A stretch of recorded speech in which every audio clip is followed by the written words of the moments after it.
Welcome, ladies and gentlemen, boys and girls, to the Price and Presley Spook Show. I'm Terry Price. I am Harold Presley, and this is the show, the podcast, that takes a regular guy look at spooky paranormal stuff that you just can't explain or go to sleep afterwards, okay? That kind of stuff. So we like to look at that weird kind of thing that's going on out there. You can tell us about. We like that stuff. That's right. We want you to stay awake at night with the covers pulled up to your chin, shaking and shivering.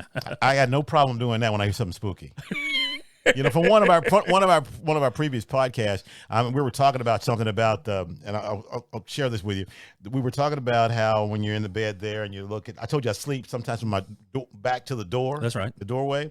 Well, I'm going to bed the other night, and I'm laying there, and I'm facing the doorway, and all I think about is Terry. Put this in my head, and I keep opening my eyes. I swear it must have been every 3 seconds. Just imagine there's gonna be something standing in that doorway.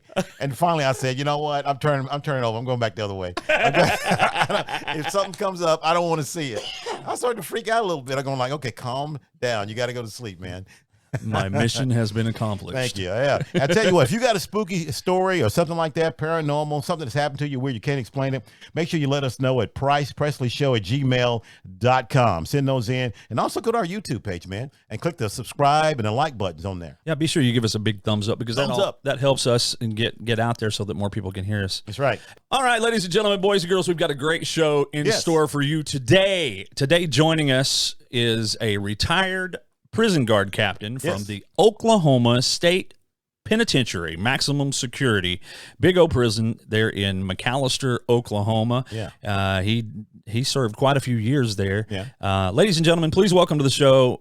We're just going to call him Jerry. Hello, Jerry. How you doing, Jerry? All right. How are y'all? Doing fantastic. I know you got a lot of great stories to tell us. A lot of things have happened to you there, right? Oh, yes, a lot of stories. I can imagine that it's a spooky place without thinking about the ghosts and stuff, I'm sure. But yeah. Well, before we go any further, how did you get into becoming a prison guard? How did you get into that line of work? Well, of course, I was working at Walmart, and I was married to this woman that decided that I wasn't making enough money. Okay. Yeah. And that's how you did it. And that's how you got into it. Wow. Your father was a police officer at one time, wasn't he? Yeah. Okay. All right. Wow. And you worked there. Is that you spent all your years there at that particular prison? Yes, sir. I was there 21 years. I was canine officer for several of those years, so I went to all the prisons here in Oklahoma with the dog, doing searches and stuff like that. Oh wow! Okay, all right. You probably has nothing. This is nothing to do with the spooky, the paranormal, anything. But I'm just curious. You know, with the dog and you're searching and everything. What's the strangest thing you ever found? You know, when you were searching. Oh, you really, really don't want me to go. We can say anything here. We can. This is a podcast. There's no rules. Oh, guys, y'all are fixing to open up a whole different world. Y'all don't even know.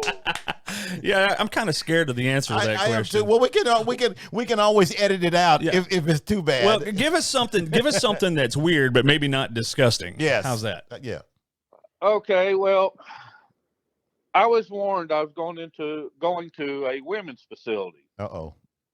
Okay. Yeah. All right. And they told me if I find any Jolly Ranchers that is contraband. You mean the candy, Jolly Ranchers? Yeah. Okay. Yeah. All right. I see you're having the same reaction. Yeah, I'm going like Jolly Ranchers. Are you kidding me? Really? I mean. Yeah. Well, they kind of melted into shape it into a pleasurable item. You mean like a we can say this. You mean like a dildo type of thing? Is that what you're talking about? Oh my goodness.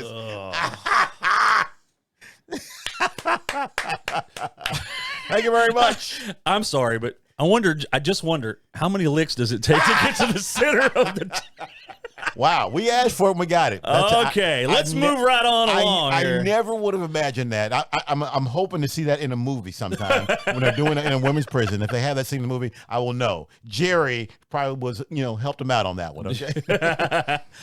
All right. All right, let's get back to Enhance. I know you got lots of other stories. This is a spook show. Let's get away from that was great. Creep show. I had to ask. I was so curious. It's called the Spook Show, not the Creep Show. Well, that was kind of spooky. You know, kind of creepy. That could be spooky. All right. Well, I know that just from looking it up online and history and stuff, I know that the maximum security prison there in Oklahoma, they used to do executions via electric chair. Is that correct? That is correct. I actually got to sit in the electric chair and go down to where they held the executions back then. You've got stories that have to do with that the electric chair facility. Well, actually, you're bringing that up, and one of my stories will pertain to one of the executioners that. Oh, really? One of the last executioners of the electric chair. All right. Well, let's get into it. I was going to say, let's just jump right into it, Jerry. Let me tell a little story. Okay. Because growing up, there was this gentleman that lived a little ways from us, and he was a big old guy, and we got to know him. And well, I didn't know this at the time, but when I went to work at the prison, I found out that he was an executioner out there of the electric chair. Oh, wow. He was a single old man, very friendly. We loved being around the guy. He was funny. We they tore it down now, a building that started off housing minimum security inmates, and then it became a place for officers to stay. If they didn't have a place or if they worked in a lot of overtime, they got to stay in there. And this is when this little story will happen. I was working the dogs in there, and I got talking to several of the inmates came in was talking to me before I brought my dog in. And they was telling a story about they saw a woman dressed in white. And this is a 2-story building. The office where the officers is right in the front door. You turn down a hallway, and then there was rooms on both sides of the hallway. Mm-hmm. And you had stairs to go up to the top, and it was the same up there. Well, one of the inmates was coming down the stairs, and another inmate was coming out of one of the bottom rooms, and they both see this woman dressed in white go into this one particular room. Well, they're both telling me this, and they said, man, they must be having a good party in there. So they both go in there to, see what's going on. And when they both got to the doorway, it was just the 3 inmates that were housed in there sleeping. There was no woman. No woman at all. No, nothing. Wow.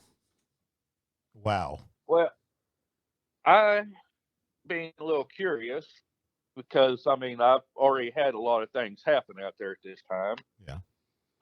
We had an older officer that's been there for a lot of years, and he mainly worked that unit.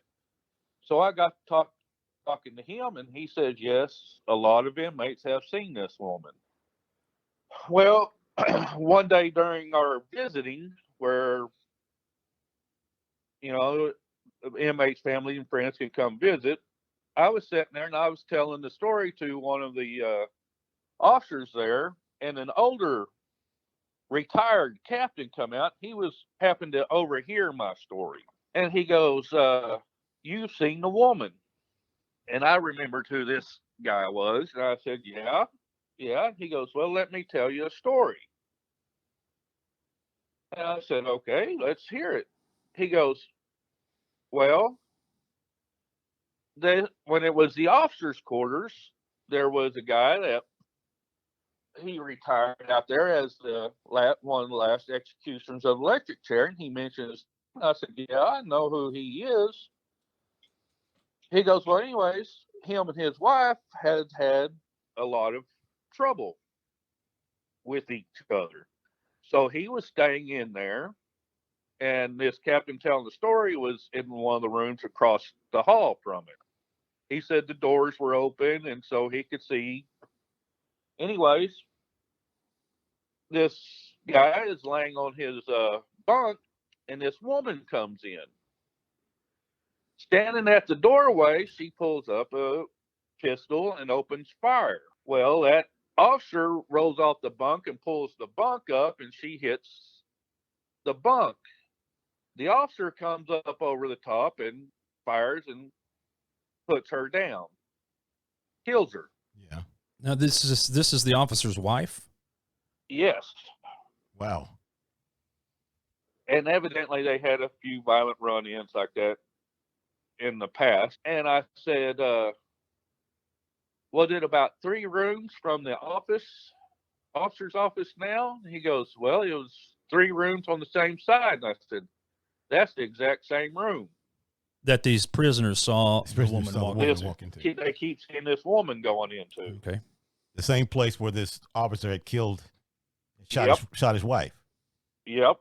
Wow. Because all these stories are kind of adding up, you know? Yeah. Well, I hadn't experienced anything yet. Yeah. Like I said, yet. Well, they closed it down, ran the inmates out, and they still had all the bunks, all the lockers, and everything still in there. So that was a good place for me to train with my dogs. And I had a partner, and we both had dogs.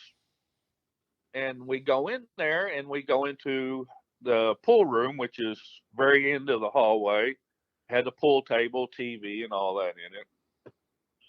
We put our training aids up on the pool table, and it was like 6 o'clock in the morning. It was still dark outside, and we was going to set out the training aids. I put the boxes up on the table, and I was grabbing my keys to unlock it, and we hear this woman talking. Oh my! You can actually hear her. Yes, we can't understand what she's saying, but we can tell it's a woman's voice. Okay. Wow. I look at my partner and I said, do you hear that? And she goes, yes, I do. And I said, well, you take the upstairs, I'll take downstairs, and we'll catch her and get her out of here. So you thought it was actually somebody in there that wasn't supposed to be there? Oh, yeah. Yeah, just somebody. You know. Yes. So anyways, we went and went into every room, cleared everything. There's nobody in there. Walked around outside, nobody is around. So we decided we'll just chalk that up to the wind, you know, because you always try to rationalize what's going on. Yes, that's right. That's exactly right. Yeah, yeah. And those old buildings have a tendency to be kind of noisy anyway. Correct. And, well, anyways, we go back into the pool room there, and I get my keys, and I unlock the first box, and we hear her talking again. But this time, we hear a man answering her. Really? Man. And they were kind of like it was a faint yell, like they were arguing. Yeah. Yeah. After that, we made one more pass through to make sure nothing was there, nobody was outside, and went back in there, and we heard it again, and we decided, yeah, we're not going to work in this building today. So you heard these voices, but you didn't see anybody. You didn't see anybody. You just heard these voices. Excuse me. Talking. Yes, we just heard them talking. But you didn't actually see anybody or any bodies or any. You just heard them. No. Wow. Just a disembodied voice. Wow. I take it. That's correct. Wow. Wow. That's really strange. Wouldn't you love to be a prison guard, Harold? No. Because I would have quit my job already, man. I'm good. I'm good. Harold would have been like, where do I leave my badge? Yeah. Put me at the front desk. I'll be at the front desk. Yeah, you can come on in. You can leave. No. Dude. So did you ever see the woman in white?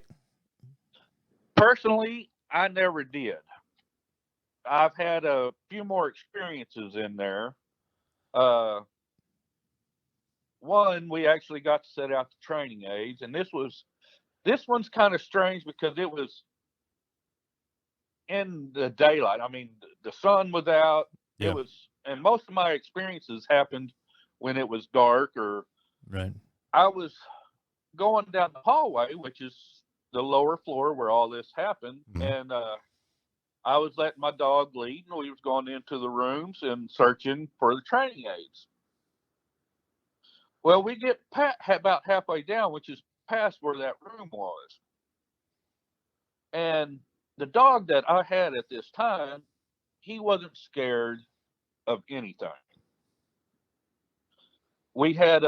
I've had inmates. What kind of dog was it, Jerry? I'm sorry, I don't mean to interrupt. Belgian Malinois. A what? He was a Belgian Malinois. Okay, I don't know what that is. I don't know what that is. What's that? Is that a big dog? Oh, it's about like a German Shepherd. German Shepherd size. But the thing with the Malinois is that they're so hyper and have a much better work drive than any other dog. Ah, I see. He kept stopping in the hallway and looking behind him like something was there. Yeah. Well, you learn to trust your instincts when you're in the surroundings like that. Mm-hmm. Well, every time he would look, of course, I would have to turn and look. And I had the keys to the building, so nobody else could get in there but me and my training partner. And she was still in the pool room watching us, so she couldn't contaminate anything. Every time we come out of room or what, he would look straight down the hallway towards that room. The room like where the guy killed his wife. The woman in white, yeah. Yeah. Okay. Mm-hmm. What's the dog's name? It's Sam. Sam. Okay. All right. Yeah. Sam looks down the hall. I actually got to retire Sam and bring him home. He was a great nice. dog. We came back down the hallway, and I passed the stairway door to going up to the second level. Mm-hmm. And these, like I said, it kept inmates. So this was a metal door, really, really heavy. Yeah. Wind cannot move this door. Okay. And I'm looking into the pool room, and we pass this door. Sam turns and looks at this door, and as we're passing it, and he kind of growls. When Sam would attack anything, he wouldn't growl. He would just attack. So this was the first time I heard him growl. So I was looking at him going, what the hell are you doing? What the heck is wrong with you? That door slammed. I don't know if it slammed shut.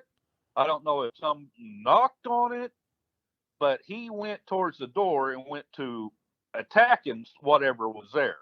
And I pulled him back because, I didn't want him biting the metal door. But, yeah, we decided we wasn't going to be in that building very much longer. Well, he was actually attacking something? Something. He went towards it like he was fixing to attack it. Yes. Yeah. So he sensed something there, and he was going after it. So something slammed that door, whether it slammed the door or slammed the door shut. Something banged on the door. Made the door go bang. Said, no, you're not coming in here. And Sam was ready to do this thing, and Jerry said, no, Sam, we gone. We gonna get out of here today. We're out of here. We're out of here today. Yeah. Well, coming from a paranormal investigative view, it's well known, and I think most investigators would probably agree with me on this. It's well known that animals have a tendency to be a little more sensitive. I absolutely, I 100% agree with that. The paranormal, and these dogs, they sense stuff. Being trained, because I'm telling you, dogs like the one Jerry just described are highly intelligent dogs. Yeah, and it just what it makes me wonder is was this entity or whatever it may have been, was it actually endangering Jerry? Because the dog would have been very protective of Jerry, I'm sure. Definitely. Yeah. That's very interesting. That is. I will say this. I hadn't thought about this. It didn't dawn on me this happened, but you talking about that and Jerry talking about the dog sensing stuff. This was a cat. Okay. We had a cat. We had a Siamese cat. And I can remember this Siamese cat, when my sister passed away. This was years ago. Mm-hmm. And the cat was, I was at home, and the room, when my sister stayed, she had an adjacency to the house. The cat was just standing there in like the hallway. The hallway goes from one part of the house to the other, and it was just standing there. Cats don't do that. They don't. It was standing just looking. Cat's name was Missy. What are you doing? What's going on? And look back. I just stood there, kept looking at something. I went in the room and came back. Cat was still, and she just sat down and just stood there. It was looking off at nothing. Like, well, she was looking at something. I don't know what she was looking at. But that was the room my sister was in. You know, I believe that she sensed my sister's spirit in there. That's really weird. I wasn't scared. I wasn't afraid of anything, but it was interesting that the cat just sat there and just looked at and didn't go in. That's right. To the room, and just like she was looking at her. That's they say that animals and children tend to have a real high perception, or at least to be sensitive to this sort of thing. And you know, I have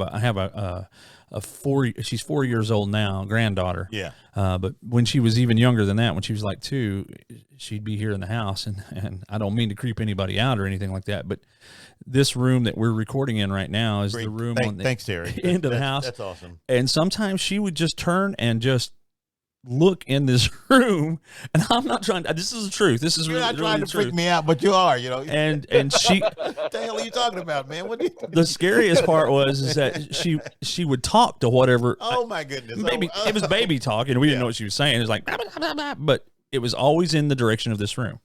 Wow. So Thanks. I don't know. Just telling you, you know, if you feel a cold chill down your spine in that room.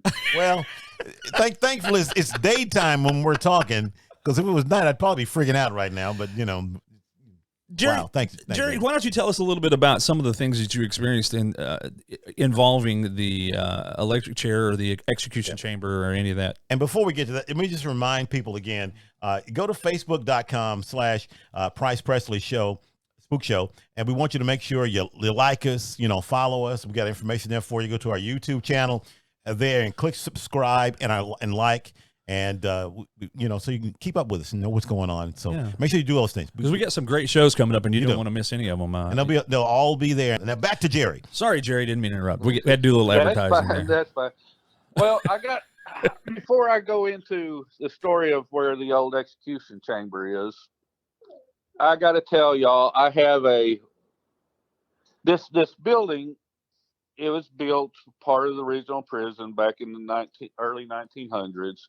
It's 5 stories high, and where the execution and all that was underneath the ground there. It was in the basement. Okay.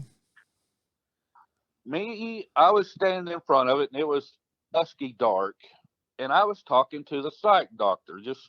We happened to pass each other out on the yard, and we were sitting there carrying on the conversation, talking.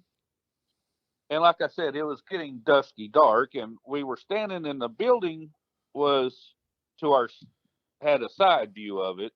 So we was looking at our peripheral vision there, and we both turned at the same time because we could see what looked like a flashlight up on the 4th floor.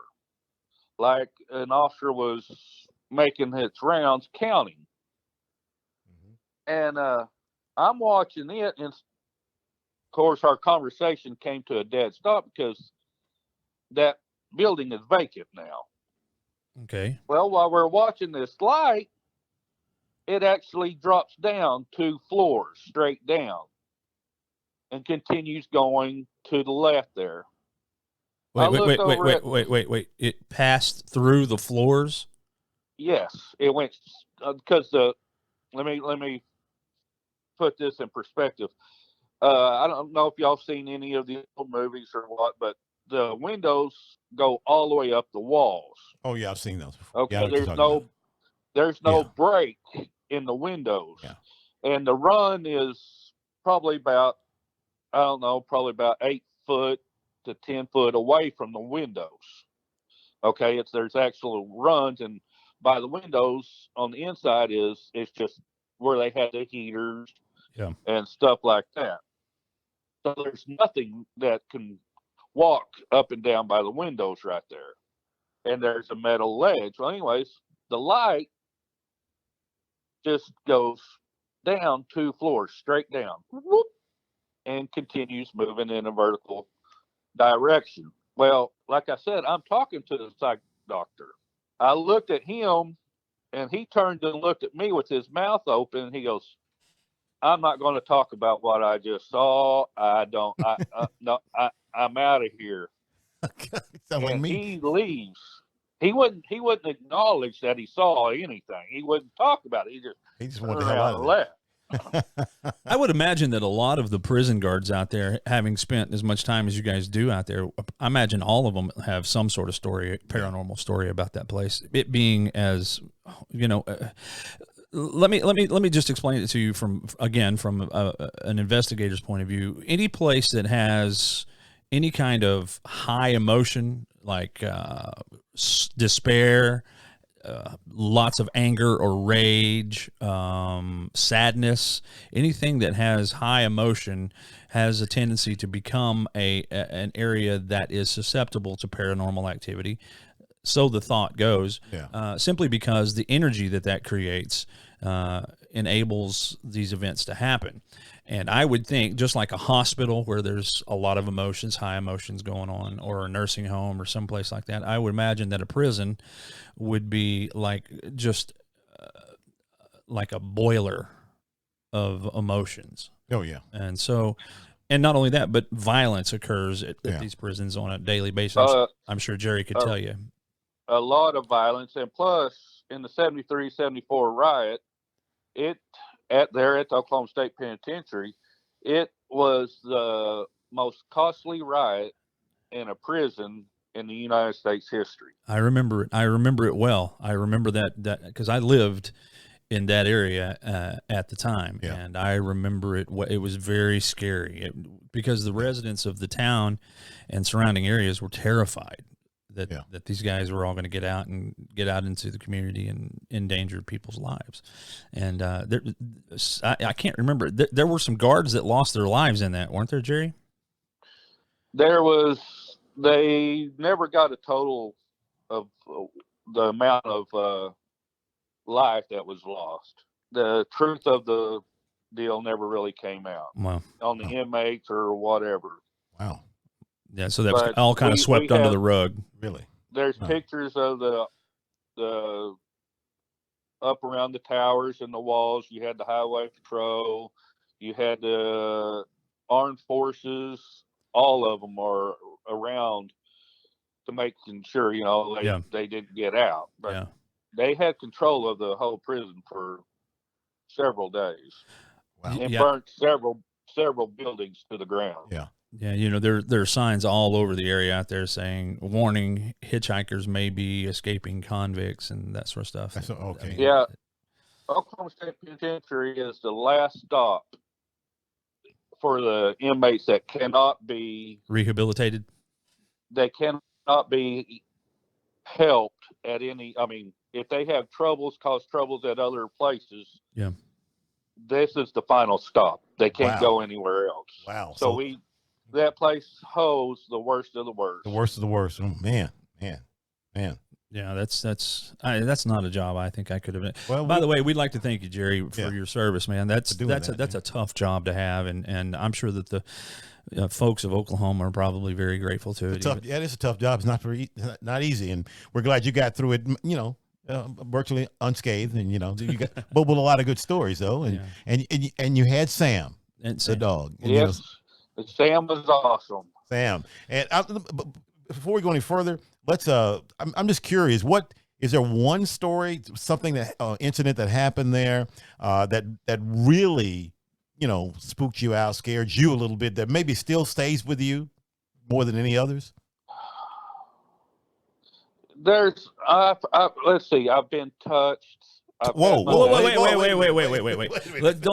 that was the part of the next story I was fixing to tell. I'll tell you were there Jolly Ranchers involved in this? Well, the bad thing about it is there could have been, and I wouldn't have known it. Well, I'll tell you what, Jerry, if that's one of your scariest stories, let's just do that because we're quickly going to run out of time. We're going to run out of time. Yeah, let's get to that.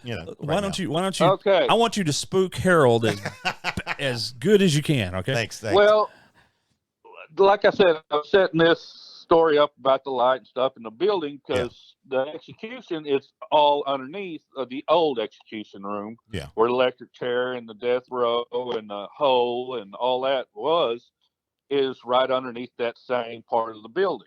Oh. All right. There is no windows down there. It is when that one door to the outside closes, there is no light.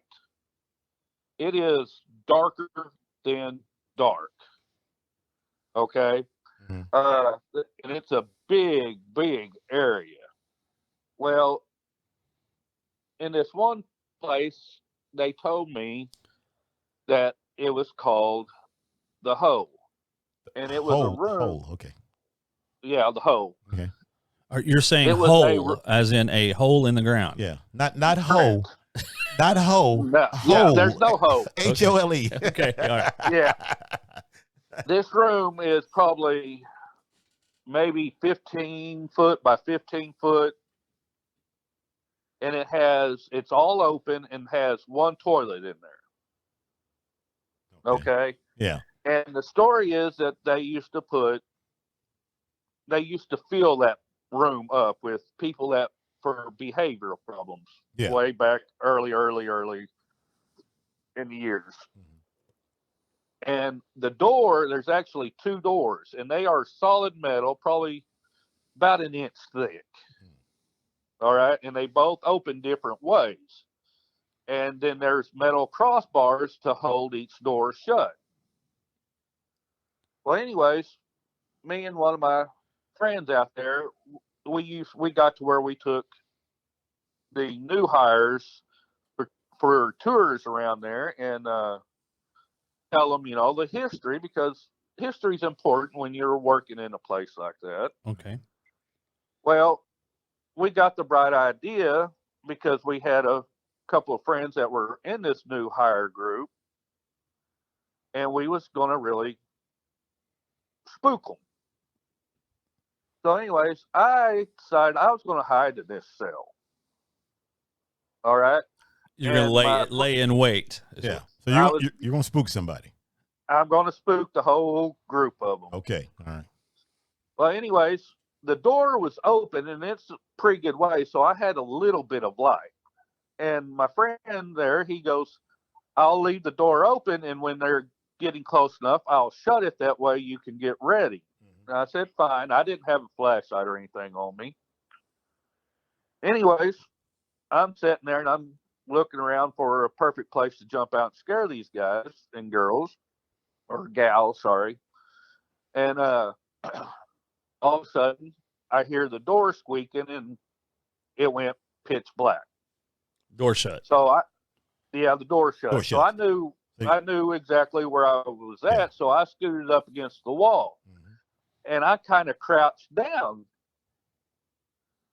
Well, as I could hear him talking, like setting up the story, and was fixing to bring them down. And I felt a hand. Oh man. On my shoulder from behind me. Wait, didn't you say the wall was behind you? No, I was leaning. He was leaning against I the wall. see. Okay. And he was a hand out of nowhere. Out of nowhere, and like I said, I couldn't see my hand in front of my face. Yeah, it was dark. Yeah, you couldn't see anything. Yeah. So about that same time, I heard the door squeaking, and it got light. Well, I automatically stood up, turned around. There was nothing there. Holy nothing. So wow. So you sure it wasn't just the wind or something or air? No. I could feel the thumb and the forefingers. Oh my God. The hand came on my shoulder and was there up until the door opened. It wasn't just a tap and release. It was like it had you. Like it just laid whatever it was. Just laid. Did it grab or did it just lay the hand there? It just put pressure, a little bit of pressure. I could just feel the hand on my shoulder. Okay. It didn't try to grab you or anything like that. Yeah, when we had to do cell increase and stuff, when we lined up to go into a cell, that's how we did it, one right after the other. We put our hand on the shoulder like that. Okay. Okay, and that way we could kind of feel as we enter into a cell. And that's kind of like what this was. Yeah. But yeah. And it was I stayed there long enough to jump out and scare everybody, and then I got out of there. So you went through with it. I would have jumped out then. when something puts her hand on me, I think I would have got the hell out of there. You know? Yeah, y'all would have found Harold over by the toilet. No, I wouldn't have been in there. First of all, I wouldn't have been in that dark ass room. No, not me. It's dark, pitch black. I can't see nothing. No. Well, hell no. No. Tail to the no. Hell no. we took the group on towards where the electric chair was. Yeah. And we got down to where the death row was housed, and their cells was little bitty metal boxes. It's unbelievable how it was way back then. Yeah. Anyways, we're sitting there and we had one of the original mattresses was still on one of the bunks, and we was letting everybody see how that the life was back then.